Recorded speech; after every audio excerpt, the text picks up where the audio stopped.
So step 5, is the commentary in your management accounts boring? I've certainly read a lot.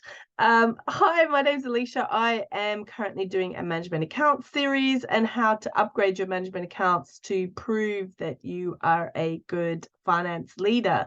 So this is step 5. I have why it's good to upgrade your management accounts and steps 1 to 4, and the links are all below. So check those out if you haven't yet. So one of the things that really adds value to your management accounts, and that is kind of the next section. So once you've prepared for an upgrade of your management account, you've looked at the structure, you really then want to add value to the management accounts. So when people receive your management accounts, they're actually going to read it.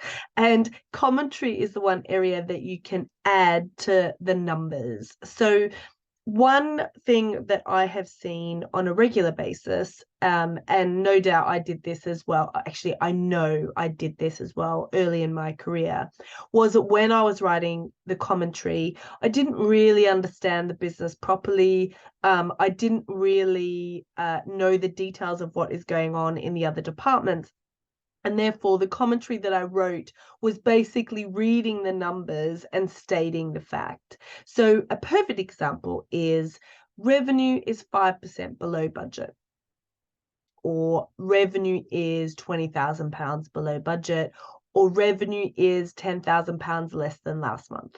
There's a perfect example of boring commentary that doesn't really add any value. And the reason why I say that is because anybody can look at the P&L and the budget variance analysis and read that revenue is 5% below budget. They don't need you to tell them that, because they can already read it. So therefore, your commentary is not adding value. And if you do that on a regular basis, no one's going to bother reading the commentary, because what for? You're not adding anything.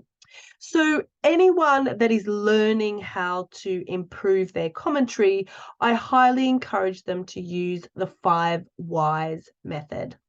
Why as WHY, 5 whys.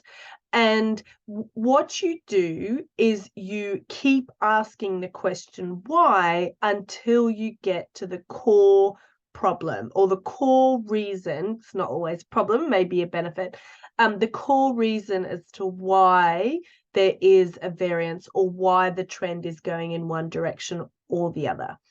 And if you do that, then you will get to the main reason.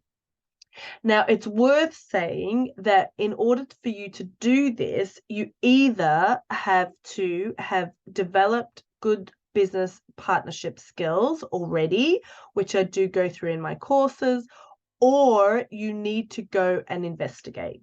So that means that if it's the latter, if you're doing the commentary, it's not going to take you 5 minutes. It may take you a couple of hours, because you have to go to the sales team or the commercial team or the operations team and ask the question as to why there's been a downward or upward trend month on month, because you may not know the answer. So an example is, okay, so revenue is 5% below budget. Okay, why? All right, so you already know, because you do payroll, that the sales teams didn't hit their targets. So that's the first why. Sales team, individual teams, they didn't hit their targets, they were paid less commission. You might be able to work that out by looking at the management accounts, because the commission payments is less than budgeted. So again, not really adding value, and it's not really the reason as to why it's happened. Okay, so then you say, well, why didn't the sales team hit their targets? Again, if you have a strong business partnership relationship, you probably will already know the answer to that. If you don't, you may need to go to the sales team leader or manager and ask them why they didn't hit their targets. And the reason why you need time for that is they might not have time for you at a drop of a hat, and you may need to ask them for a favor, or ask them to give you time in an hour. So then they might say, okay, well, the reason why is because the CRM, the sales system essentially was down for 3 days. The sales team couldn't access the the CRM, and therefore they couldn't do as much sales as what they wanted. They may not necessarily, their commissions may not be based on that potentially, or maybe. So that may be one of the reasons. Okay, so we haven't hit 5 whys yet. It doesn't seem like the real core of the problem. So then you can say, okay, so why? Why was the CRM down? The sales manager may say to you, I don't know, go and speak to tech. So again, this is why it takes time to write really good commentary. So then you go to the tech team and ask them, and you find out by asking why, actually, a few times, is the reason why is because they don't have enough headcount, and the amount of tech team, their BAU isn't as strong as what it should be, business as usual. They're not maintaining or being proactive, ensuring that there's no downtime. And so essentially that is your reason. That is the reason, they can't, they had a few levers. They haven't been able to fill the spaces yet. They're trying to do the recruitment because they're understaffed. They're not able to ensure and be proactive that all of the systems are in place.